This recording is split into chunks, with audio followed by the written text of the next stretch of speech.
നിങ്ങളൊന്ന് ആലോചിച്ച് നോക്കിയേ. നമ്മൾ ഒരു ദിവസം സമാധാനമായി ട്രെയിനിൽ യാത്ര ചെയ്യുകയാണ്. ജനറൽ കമ്പാർട്ട്മെന്റിൽ അത്യാവശ്യം തിരക്കൊക്കെ ഉണ്ട്. നമ്മൾ നമ്മുടെ പാട്ടിനിരിക്കുമ്പോൾ പെട്ടെന്ന് നമ്മുടെ അടുത്തേക്ക് 17 വയസ്സ് പോലും തികയാത്ത കുറച്ച് പിള്ളേർ വരുന്നു. 17 വയസ്സ് പോലും തികയാത്ത കുറച്ച് പിള്ളേർ.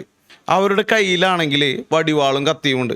എന്നിട്ട് നമ്മളോട് വന്നിട്ട് പറയാണ് അവർ, ചേട്ടാ ഞങ്ങൾക്ക് കുറച്ച് ഇൻസ്റ്റാഗ്രാം റീൽ എടുക്കണം, അതിന് വേണ്ടിയിട്ട് ചേട്ടൻ്റെ കഴുത്തിലൊരു കത്തി വെച്ചിട്ട് ഒരു വീഡിയോ എടുക്കട്ടെ എന്ന് സിമ്പിളായിട്ട് വന്ന് പറയാണ്. വലിയ കത്തി, വടിവാള് പോലത്തെ കത്തി എടുത്തിട്ട് ഇങ്ങനെ ചൂണ്ടിയിട്ട് പറയാണ്, ഒരു വീഡിയോ എടുത്തോട്ടെ ചേട്ടാ കത്തി വെച്ചിട്ട് ഇൻസ്റ്റാഗ്രാമിൽ പോസ്റ്റ് ചെയ്യാനാണ്. നമ്മൾ പേടിച്ച് നമ്മുടെ കിളി പോയിരിക്കുന്നുള്ളത് 100% ഉറപ്പാണ്. എൻ്റെ കിളി പോവും. അപ്പോൾ വേണ്ടാന്ന് നമ്മൾ എന്തായാലും പറയും ചെയ്യും. പേടിച്ചിട്ടായിരിക്കും പറയുക വേണ്ടാന്ന്. ദേഷ്യമൊന്നും ആയിരിക്കില്ല ആ സമയത്ത് വരിക. ഈ പിള്ളേരുടെ കാര്യം നമുക്ക് പറയാൻ പറ്റില്ലല്ലോ. അപ്പോൾ നമ്മൾ വേണ്ട എന്ന് പറഞ്ഞ ഒരൊറ്റ കാരണത്തിന് നമ്മൾ ആ ട്രെയിനിൽ നിന്ന് വലിച്ച് താഴെ ഇട്ടിട്ട് ആളൊഴിഞ്ഞ സ്ഥലത്തേക്ക് കൊണ്ടുപോയി വെട്ടി പരിക്കേൽപ്പിച്ച് ആ രക്തത്തിൽ കുളിച്ച് കിടക്കുന്ന നമ്മുടെ വീഡിയോ എടുത്ത് സ്ലോ മോഷൻ ഇട്ട് പാട്ടും വെച്ച് ഇൻസ്റ്റാഗ്രാമിൽ ഇട്ട് കഴിഞ്ഞാൽ എന്തായിരിക്കും അവസ്ഥ? ഞാൻ ഈ പറയുന്നതൊന്നും സിനിമാ കഥയല്ല. നമ്മുടെ അയൽ സംസ്ഥാനമായ തമിഴ്നാട്ടിൽ, അതും ചെന്നൈയിൽ നിന്ന് തിരുത്തണിയിലേക്ക് പോകുന്ന ട്രെയിനിൽ നടന്ന പച്ചയായിട്ടുള്ള കാര്യമാണ്. പച്ച മനുഷ്യനെ വലിച്ച് താഴെയിട്ട് വെട്ടിക്കൂട്ടിയ സംഭവമാണ് ഞാൻ പറയുന്നത്. കേൾക്കുമ്പോൾ തന്നെ നിങ്ങൾക്ക് ഉള്ളൊന്ന് കാണത്തില്ലേ? എൻ്റെ കാളി, എങ്ങോട്ടാണ് ഈ നാടിൻ്റെ പോക്ക്? ശരിക്കും തൊട്ടപ്പുറത്ത് നമ്മുടെ നാട്ടിൽ ഇതേപോലെ ഒരു സംഭവം ഉണ്ടായി. ഇത് പിള്ളേര്, 17 വയസ്സിന് താഴെയുള്ള പിള്ളേര്.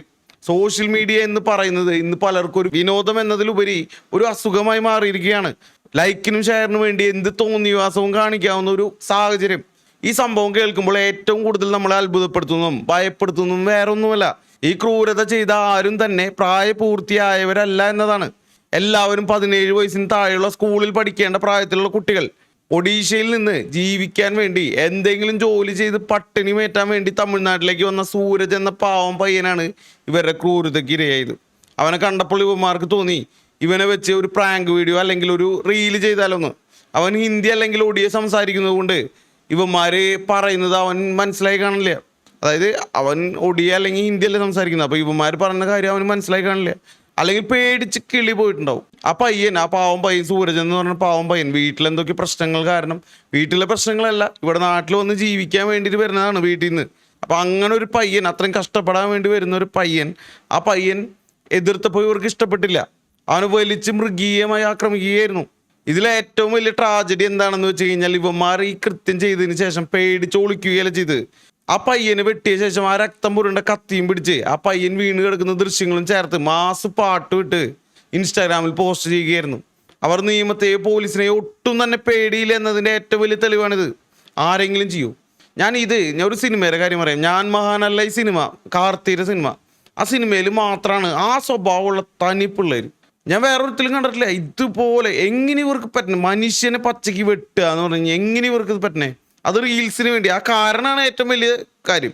എന്തെങ്കിലും പകയോ മുൻവൈരാഗ്യമോ ഒന്നുമില്ല. വെറുതെ വഴിയിൽ കാണുന്ന ഒരാളെ കത്തി കാണിച്ചിട്ട് അയാൾ റീൽ എടുക്കണ്ടെന്ന് പറഞ്ഞപ്പോൾ അതിന് വെട്ടിക്കൂട്ടുക എന്ന് പറഞ്ഞു കഴിഞ്ഞാൽ എന്തായിരിക്കും അവസ്ഥ? പോലീസിനെ വെല്ലുവിളിക്കുന്നത് പോലെയാണ് ഇവരുടെ ഓരോ പോസ്റ്റുകളും. മദൻ ഗൗരിയുടെ വീഡിയോയിലൊക്കെ ഈ കാര്യം കൃത്യമായിട്ട് പറയുന്നുണ്ട്. ഞാൻ മദൻ ഗൗരിയുടെ വീഡിയോ കണ്ടിട്ടാണ് ഇത് ചെയ്യുന്നത്. അപ്പോൾ അതിൽ കൃത്യമായിട്ട് പറയുന്നുണ്ട്. ഇവരുടെ ഇൻസ്റ്റാഗ്രാം പ്രൊഫൈൽ എടുത്ത് നോക്കി കഴിഞ്ഞാൽ നമ്മൾ ശരിക്കും ഞെട്ടിപ്പോകുന്ന ഒരു സാഹചര്യമാണ്. ഞാൻ എടുത്തു നോക്കി മദൻ ഗൗരി പറഞ്ഞപ്പോൾ. ഇത് ഇവരുടെ ആദ്യത്തെ പരിപാടിയല്ല. കുറേ കാലമായിട്ട് തന്നെ ഇവർ ഇത് തന്നെയാണ് പരിപാടി. കുറേ കാലമായിട്ട് ഇവരുടെ പഴയ വീഡിയോകളൊക്കെ നോക്കി കഴിഞ്ഞാൽ കാണാൻ പറ്റും. ഞാൻ ഈ കാണാൻ പറ്റിയില്ല. വഴിയിൽ കൂടെ പോകുന്ന പ്രായമായ മനുഷ്യരെ, വയസ്സായിട്ടുള്ള ആളുകളെ ഒക്കെ നിർത്തിയിട്ട് അവരുടെ കഴുത്തിൽ കത്തിയൊക്കെ വെച്ച് പേടിപ്പിക്കുന്ന വീഡിയോകൾ. ആ പാവം മനുഷ്യർ പേടിച്ച് വിറയ്ക്കുന്നത് കാണുമ്പോൾ ഇവർക്ക് അതൊരു ഹരമാണ്. എന്താ പറയുക, ശരിക്കും സൈക്കോകൾ എന്ന് പറയില്ല, അങ്ങനത്തെ പിള്ളേർ. ഇവരുടെ ഫോട്ടോ എനിക്ക് ഇവിടെ ഇട്ട് കാണിക്കാൻ പറ്റില്ല. ഞാൻ കാണിച്ചാലും 18 വയസ്സിന് താഴെ കാരണം ഞാൻ കാണിക്കാത്ത. ഇത് നമുക്ക് ശരിക്കും നമ്മൾ വയലൻ്റായി പോണ ഒരു സാഹചര്യമാണ് ഇവിടെ ഉണ്ടാവുന്നത്. എനിക്കറിയില്ല ഇത് ഇങ്ങനെയൊക്കെ നിങ്ങൾക്ക് കണ്ടിട്ട് ഇത് നമുക്ക് ദേഷ്യം വരും. അവരെ എന്താ ചെയ്യണ്ടേ എന്നുള്ളൊരു തോന്നലായിരിക്കും നമുക്ക് വരിക. പിടിച്ച് കിട്ടി കഴിഞ്ഞാൽ 2 കൊടുക്കാനുള്ള ആ ഒരു ദേഷ്യം ഉണ്ടല്ലോ, അതാണ് വരിക. 2 കൊടുത്തെല്ലാം നിൽക്കില്ല. പക്ഷെ നമ്മൾ അവരും തമ്മിൽ അപ്പോൾ വ്യത്യാസമല്ലേ ഉണ്ടാവും, അതാണ് ഉണ്ടാവുക. എന്തായാലും അത് വീഡിയോ എടുത്ത് സ്ലോ മോഷനിൽ ഇടുമ്പോൾ കിട്ടുന്ന ലൈക്കുകൾ കാണുമ്പോൾ അവർക്ക് സ്വയം വിചാരിക്കുന്നുണ്ടാവുക വലിയ ഏതോ അധോലോക ഡോണാണെന്നൊക്കെയാണ്. ഇപ്പോൾ ഫാഷന് വേണ്ടിയിട്ട് ഇങ്ങനത്തെ കാര്യങ്ങൾ ചെയ്യുന്ന ആളുകളുണ്ട്. നമ്മുടെ തിരുവനന്തപുരത്ത് ഇതുപോലത്തെ കാര്യങ്ങൾ നടന്നുണ്ട്. ഇതേ രീതിയിലുള്ള കാര്യങ്ങൾ. 17 വയസ്സുള്ള പിള്ളേരാണ് ഇതൊക്കെ ചെയ്യുന്നതെന്ന് ഓർക്കണം. വഴിയിൽ കാണുന്നവരെ ചീത്ത വിളിക്കുക, ആയുധങ്ങൾ കാണിച്ച് ഭീഷണിപ്പെടുത്തുക, ഇതൊക്കെ ഇവർക്ക് ഒരു സ്ഥിരം വിനോദമാണ്. ഇത്രയും നാൾ ഇവർ ഇതൊക്കെ ചെയ്തിട്ടും ആരും ചോദിക്കാനില്ലായിരുന്നു എന്നതാണ് സത്യം. ഒരു പക്ഷെ ചെറിയ പിള്ളേരല്ലേ എന്ന് കരുതി നാട്ടുകാർ വെറുതെ വിട്ടതാകാം, അല്ലെങ്കിൽ അവരുടെ കയ്യിൽ ആയുധം കണ്ട് പേടിച്ചിട്ടാകാം. ഇവിടെ നമ്മൾ ചർച്ച ചെയ്യേണ്ട ഏറ്റവും വളരെ പ്രധാനപ്പെട്ട ഒരു വിഷയമുണ്ട്. ഈ കുട്ടികൾ ഇത്രയും, കുട്ടികൾ എന്നല്ല പറയണ്ട, വേറെ എന്തെങ്കിലും വിളിക്കണ്ടേ, ഭയന്ന് കുട്ടികൾ എന്നാ പറഞ്ഞേ, ഇത്രയും ധൈര്യം എവിടെ നിന്നാണ് ഇവർക്ക് കിട്ടുന്നത്? റിപ്പോർട്ടുകൾ പ്രകാരം ഈ കൃത്യം നടക്കുമ്പോൾ ഇവരെല്ലാം നല്ല ലഹരിയിലായിരുന്നു. കഞ്ചാവോ അല്ലെങ്കിൽ അതിന് മുകളിലുള്ള എന്തോ സാധനം, സിന്തറ്റിക് ഡ്രഗ്സ് ഒക്കെ ഉപയോഗിച്ചിട്ടാണ് ഇവര് ഇങ്ങനെ ചെയ്തിട്ടുള്ളത്. ലഹരി തലയ്ക്ക് പിടിച്ചാൽ പിന്നെ മുന്നിൽ നിൽക്കുന്ന ആരാണെന്നുള്ളൊരു ചോദ്യം ഇവർക്ക് ഉണ്ടാവില്ല, അല്ലെങ്കിൽ ചെയ്യുന്ന കാര്യം എന്താണെന്നുള്ള ബോധം ഇവർക്കില്ല.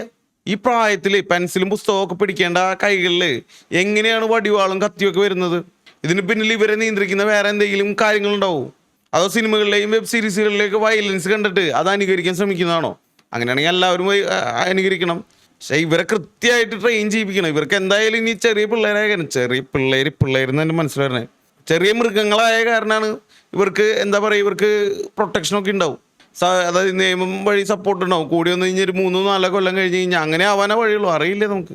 അപ്പം അങ്ങനെ ഒരു സാഹചര്യം വരികയാണെങ്കിൽ എന്തായാലും ഇവരെ നല്ല രീതിയിൽ ട്രെയിൻ ചെയ്തിട്ട് മാത്രമേ പുറത്തേക്ക് ഇറക്കാൻ പാടുള്ളൂ, അല്ലെങ്കിൽ പുറത്തേക്ക് വിടാണ്ടിരിക്കുക നല്ലത്. ഇതൊക്കെ ശരിക്കും നമ്മൾ ഗൗരവമായി ചിന്തിക്കേണ്ട കാര്യങ്ങൾ തന്നെയാണ്. ഇനി ആ പയ്യൻ്റെ കാര്യം നിങ്ങൾ ആലോചിച്ച് നോക്കിയേ. സൂരജ് എന്ന് പറഞ്ഞ പയ്യൻ്റെ, ഒഡീഷയിൽ നിന്ന് 1000 കിലോമീറ്റർ താണ്ടി പണി തേടി വന്നതാണ് അവന് തമിഴ് അറിയില്ല. ആകെ അറിയാവുന്നത് പണിയെടുത്ത് ജീവിക്കാൻ മാത്രമാണ്. അവനാണ് ഇപ്പോൾ ആശുപത്രിയിൽ കിടക്കുന്നത്. അവൻ്റെ വീട്ടുകാർ ഇതറിയുമ്പോൾ അനുഭവപ്പെടുന്ന വേദന എത്രത്തോളം ഉണ്ടാകും? വേറൊരു റീൽ എടുക്കാൻ വേണ്ടി ഒരാളുടെ ജീവിതം വെച്ച് കളിക്കാൻ ഇവർക്ക് ആരാണ് അധികാരം നൽകിയത്? നോർത്ത് ഇന്ത്യൻസ് അല്ലെങ്കിൽ വടക്കൻ എന്ന് വിളിച്ച് കളിയാക്കുന്ന ഒരു പ്രവണത ഈയിടെയായിട്ട് കൂടി വരുന്നുണ്ട്.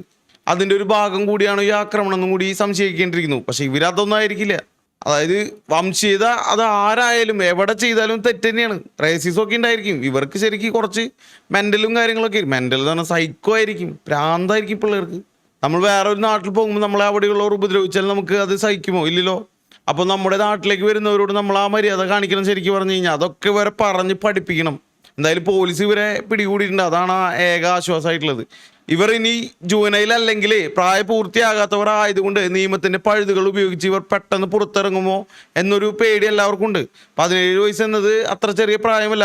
നല്ലതും ചീത്തയും തിരിച്ചറിയാൻ കഴിവുള്ള പ്രായം തന്നെയാണ്. എന്നിട്ട് ഇത്രയും ക്രൂരമായ പ്ലാൻ ചെയ്ത ഒരു കൊലപാതക ശ്രമം നടത്തുമ്പോൾ അവർ കുട്ടികളാണ് എന്ന് പറഞ്ഞ് ന്യായീകരിക്കുന്നതിൽ എന്തെങ്കിലും അർത്ഥമുണ്ടോ? ഇവർക്ക് കിട്ടേണ്ട ശിക്ഷ കിട്ടിയില്ലെങ്കിൽ നാളെ ഇവർ പുറത്തിറങ്ങി ഇതിനേക്കാൾ വലിയ ക്രൂരതകൾ ചെയ്യില്ലെന്ന് ആരാ കണ്ടേ? മറ്റു കുട്ടികൾ ഇതേ വഴി തിരഞ്ഞെടുക്കില്ലേ ഇവരെ പുറത്തിറക്കി കഴിഞ്ഞ് കഴിഞ്ഞാൽ? നമ്മുടെ നാട്ടിലെ സോഷ്യൽ മീഡിയ ഇൻഫ്ലുവൻസർ കൾച്ചറിന് ഇതിൽ വലിയൊരു പങ്കുണ്ട്. കയ്യിൽ ആയുധമായി നിൽക്കുന്നതും സിഗരറ്റ് വലിക്കുന്നതും അടിപിടി കൂടുന്നതും ഒക്കെയാണ് മാസ് ഹീറോയിസം എന്നൊക്കെ പറഞ്ഞ് തെറ്റിദ്ധരിപ്പിക്കുന്ന ഒരുപാട് വീഡിയോകൾ ദിവസം വരുന്നുണ്ട്. ഇത് നമ്മുടെ കേരളത്തിൽ തന്നെ നോക്കി കഴിഞ്ഞാൽ കാണാൻ പറ്റും. സ്കൂൾ പിള്ളേരൊക്കെ ഇടി, അതായത് ഇടി എന്ന് പറഞ്ഞാൽ പണ്ടത്തെ കാര്യങ്ങൾ, അടിയും പിടിയും കാര്യങ്ങളൊന്നല്ല, നല്ല അസലിടി, സിനിമയിലൊക്കെ കാണുന്ന പോലത്തെ സാധനങ്ങൾ, ചോര തെറിക്കുന്ന അടി. അത് വീഡിയോ റെക്കോർഡ് ചെയ്തിട്ട് അത് അപ്ലോഡ് ചെയ്യാൻ കാണിക്കുന്ന ധൈര്യം. ഇവരൊക്കെ മൈൻഡ് എങ്ങനെയാണ് പോണത്? എന്തായാലും ഇങ്ങനത്തെ പേക്കൂത്തുകളൊക്കെ കാണുന്ന പിള്ളേർ വിചാരിക്കണ്ടാവുക വൈറലാകാൻ എന്ത് തോന്നിയാസവും കാണിക്കാന്ന ചിന്ത തന്നെയായിരിക്കും. ലൈക്കിനേക്കാളും ഷെയറിനേക്കാൾ വലുതാണ് ഒരാളുടെ ജീവനെന്ന് ഈ തലമുറയെ അല്ലെങ്കിൽ ഈ മക്കളെ എങ്ങനെയാണ് പഠിപ്പിക്കുക? രക്ഷിതാക്കൾക്ക് ഇതിൽ വലിയ ഉത്തരവാദിത്തം ഉണ്ടാവാൻ സാധ്യതയുണ്ട്. തങ്ങളുടെ മക്കൾ ഫോണിൽ എന്താണ് കാണുന്നത്, പുറത്തു പോയി ആരൊക്കെയാണ് കൂട്ടുകൂടുന്നതെന്ന് ശ്രദ്ധിക്കാൻ മാതാപിതാക്കൾ തയ്യാറാവുക വേണം. എന്തായാലും ഈ സംഭവം നടന്നത് ഒരു ട്രെയിനിലാണ്. സാധാരണക്കാരെ ഏറ്റവും കൂടുതൽ ആശ്രയിക്കുന്ന ഒരു യാത്രാമാർഗം. അവിടെ പോലും സുരക്ഷിതമല്ല എന്ന് വന്നു കഴിഞ്ഞാൽ എന്ത് ചെയ്യും? 4 പിള്ളേർ വടിവാളുമായി ട്രെയിനിൽ കയറാൻ പറ്റുന്നുണ്ടെങ്കിൽ നമ്മുടെ സുരക്ഷാ സംവിധാനങ്ങൾ എത്രത്തോളം പരാജയമായിരിക്കും? ആർക്ക് വേണമെങ്കിലും ആയുധമായി വരാം, ആരെയും വെട്ടാമെന്ന അവസ്ഥ. ആ ട്രെയിനിൽ ഉണ്ടായിരുന്ന മറ്റ് യാത്രകൾ എത്രത്തോളം ഭയന്നിട്ടുണ്ടാവും? ആരും പ്രതികരിച്ചില്ല എന്ന് നമുക്ക് കുറ്റപ്പെടുത്താൻ പറ്റില്ല. കാരണം കയ്യിൽ ആയുധമുള്ള ലഹരി ഉപയോഗിച്ച ഒരു കൂട്ടം ആളുകളെ നേരിടാൻ സാധാരണക്കാർക്ക് പേടിയുണ്ടാവും. അത് മുതലെടുത്താണ് ഇവർ ഈ അഴിഞ്ഞാട്ടം മുഴുവൻ നടത്തിയത്.